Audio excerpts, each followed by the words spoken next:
দীর্ঘ ৩ মাস পর আন্তর্জাতিক ক্রিকেটে ফিরে দুর্দান্ত এক জয় তীরে নিল বাংলাদেশ। নাহিদ রানার দুর্দান্ত বোলিং, তানজিদ তামিমের আগ্রাসী ব্যাটিং ৩ ম্যাচ সিরিজের প্রথম ওয়ানডেতে পাকিস্তানকে কোনো প্রকার পাত্তাই দিল না টিম টাইগার্স।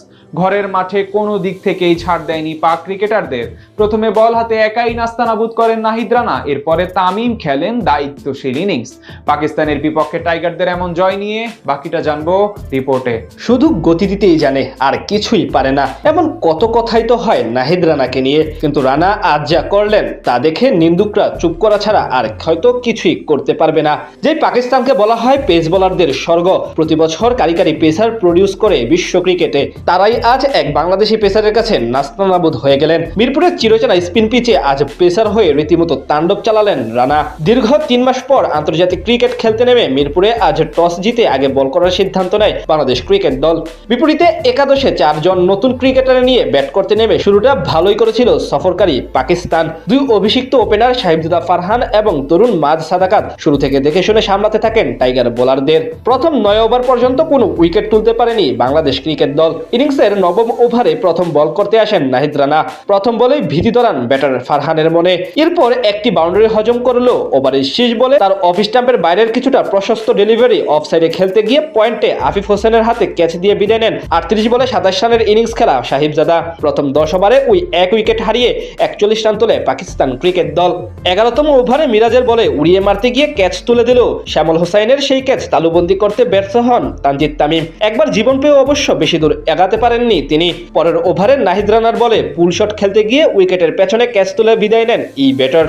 শুরু থেকে ধীরে সুস্থে খেলতে থাকা মাজ সাদাকাতকেও বেশি দূর যেতে দেননি রানা।